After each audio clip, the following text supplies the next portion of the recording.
High, জয় গুরু সবাইকে। সবাই কেমন আছেন? আজকের টপিকসটা হলো আহ, ধর্মটা বাস্তবে কোথায় অবস্থান করে। আমরা সবাই মনে করি আমরা মন্দিরে গেলে ধর্ম হয়, আমরা উপাসনালয়ে গেলে ধর্ম হয়। হ্যাঁ, আমরা কোনো অনুষ্ঠান করলে ধর্ম হয়, কীর্তন করলে ধর্ম হয়, শাস্ত্র গ্রন্থাদি পাঠ করলে ধর্ম হয়। কিন্তু আসলে বাস্তবে ধর্মটা থাকে কোথায়? ধর্মটা অবস্থান করে আমাদের আচরণে, বাক্যে, আমাদের চিন্তায়, আমাদের মননে, এখানে ধর্মটা অবস্থান করে। কারণ ধর্মের বাহ্যিক কোনো আবরণ নেই। আমরা আমাদের আচরণে আমরা কি করছি, আমার অন্যের প্রতি আমরা কিরকম আচরণ করছি, এটাকে এখানেই ধর্মটা মূলত অবস্থান করে। এটা আমার বুঝতে হবে আমরা প্রকৃত ধর্ম আমাদের মাঝে আছে কিনা। সেটা বুঝতে হলে আমাদের আমরা অন্যের প্রতি কিরকম আচরণ করছি, আমাদের আচরণটা কিরকম, আমাদের বাক্যটা কিরকম, আমাদের কর্মটা কিরকম, আমরা কর্মটা সৎ কিনা, আমাদের চিন্তাটা সৎ কিনা, আমাদের মধ্যে সদ্ভাব রয়েছে কিনা। এটা দিয়ে বোঝা যায় ধর্মটা বাস্তবে এইখানে অবস্থান করে, মন্দিরে, মসজিদে বা অন্য কোনো উপাসনালয়ে বাস্তব ধর্মটা অবস্থান করে না। হ্যাঁ, ধর্মগ্রন্থ পড়ে আমরা নিজের আচরণটা কিরকম হবে বা আমাদের আহ আচরণটা কিরকম হওয়া উচিত এটা আমরা বুঝতে পারবো। কিন্তু আমরা যদি সঠিক আচরণটা করতে পারি, সেটা আমাদের সঠিক ধর্ম করা।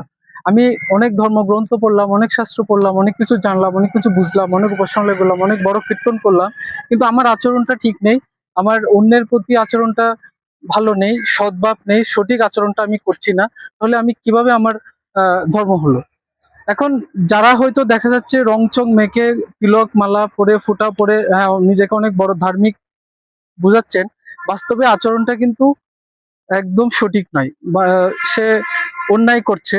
হ্যাঁ, দেখাচ্ছে আমি ধার্মিক, কিন্তু তার আচরণটা হচ্ছে খারাপ, তার চিন্তাটা খারাপ। বাস্তবে দেখা যাচ্ছে তার সংসারে শান্তি নেই, সে সংসারে খারাপ আচরণ করছে, অন্যের প্রতি খারাপ আচরণ করছে। তাহলে সত্যিকার অর্থে সে ধার্মিক নয়। তাহলে আমরা তাকে কোনোভাবেই ধার্মিক বলতে পারি না।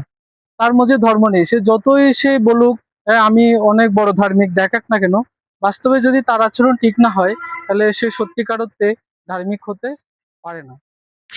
ধর্ম আমাদের জয় গুরু ন্যায় সবাই। অন্যায়টা বুঝতে শেখায়, কিন্তু আচরণটা করব আমার ব্যক্তিগত। যদি আমি হয়তো ধর্মশাস্ত্র পড়ে আমি বুঝতে পারবো আমার আমি ন্যায় কোনটা, অন্যায় কোনটা, ভালো কোনটা, মন্দ কোনটা, হ্যাঁ, সঠিক পথটা হয়তো আমি ধর্মগ্রন্থ পড়ে বুঝতে পারবো। কিন্তু আমি যদি সেই অনুযায়ী আচরণ না করি, তাহলে আমার সেই ধর্ম পড়াটা বৃথা। আমি সারা জীবন গীতা পড়লাম, কিন্তু মিথ্যা ঠিকই বললাম।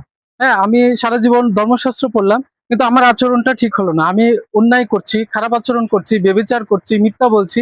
তাহলে সত্যিকার ধর্মটা ওই আমার আচরণেই, আমার আর বলার মধ্যে, আমার সংসারের মধ্যে আমার ধর্মটাকে ফুটাই তুলতে হবে। এখন আমি যদি যতই গীতা পড়ি না কেন, যত ধর্মশাস্ত্র পড়ি না কেন, আমার যদি ন্যায় যদি আমি আচরণ না করি, তাহলে সেই ধর্মটা ফুটে উঠলো না। এটা হচ্ছে বাস্তব সত্য কথা। আমরা হয়তো বড় বড় মহোৎসব করছি, কিন্তু আমাদের প্রকৃত আচরণে পরিবর্তন হচ্ছে না। আমাদের হৃদয়ে সত্য নেই, আমাদের কথায় সত্য নেই, আমাদের আচরণে সত্য নেই, কর্মের মধ্যে সত্য নেই। হ্যাঁ, আমি যখন যে কাজ করছি তার মধ্যে সত্যিকার কাজটা করছি না, তাহলে বাস্তব ধর্মটা কোথায় আছে?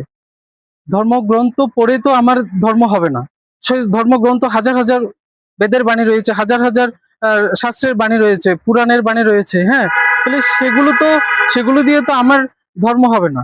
ধর্ম হবে আমার প্রকৃত আচরণ দিয়ে, আমি সঠিক সময়ে সঠিক কাজটা করছি কিনা, আমার সংসারে আমার মা বাবার প্রতি আমি সঠিক সেবাটা তাদের দিচ্ছি কিনা, স্বামী তার স্ত্রীর প্রতি সঠিক আচরণটা করছে কিনা, তার বাবা মা তার সন্তানের প্রতি সঠিক আচরণ করছে কিনা, তাদেরকে সঠিক শিক্ষাটা দিচ্ছে কিনা। এটা হচ্ছে মূল ধর্ম। এখন আমি কীর্তন করছি, কিন্তু পরে গিয়ে আমি দেখা যাচ্ছে মদ খাচ্ছি, গাঁজা খাচ্ছি, আমি জুয়া খেলছি, তাহলে তো এটা তো ধর্ম হতে পারে না। আমার আচরণ একটা, আমি করছি একটা, আর আমার আচরণটা হচ্ছে ভিন্ন।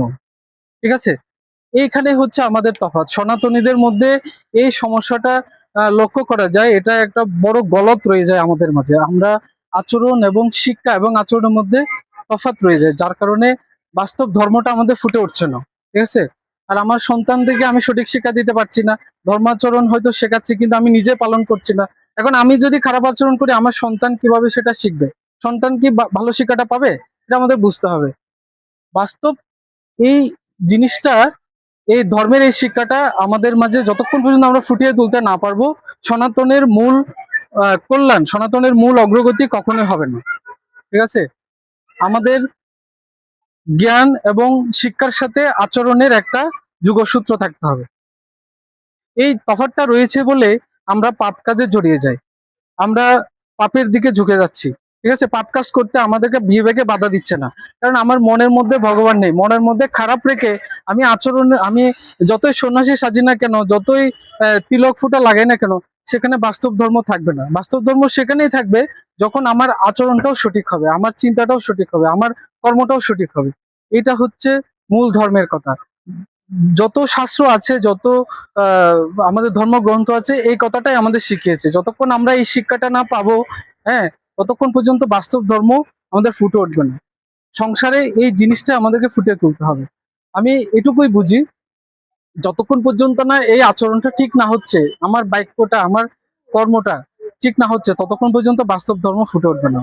আমি ধর্মশাস্ত্র পাঠ করছি, মন্দিরে যাচ্ছি, কিন্তু আমি ঠিকই যাচ্ছি, কর্মক্ষেত্রে আমি চুরি করছি, আমি আরেকজনের প্রতি অন্যায় করছি। ঠিক আছে, এই সব বিষয়গুলো নিয়ে আমাদের ভাবতে হবে। আমাদের ভাবার সময় এসেছে। সনাতনকে রক্ষা করতে হলে বাস্তব ক্ষেত্রে আমাদের আচরণগতভাবে ধর্ম শাস্ত্র জ্ঞানের সাথে সাথে ধর্মের আচরণের মধ্যে আমাদের তফাৎটা বুঝতে হবে। যতক্ষণ পর্যন্ত না হবে, ততক্ষণ পর্যন্ত বাস্তব পরিবর্তন আসবে না। এটা হচ্ছে মূল কথা। এটা আমি বুঝাতে চাচ্ছি। এটাই হচ্ছে ধর্মের পরিবর্তনের এই যোগসূত্রটা আমাদের তৈরি করতে হবে। ঠিক আছে, সবাই ভালো থাকবেন। ধর্ম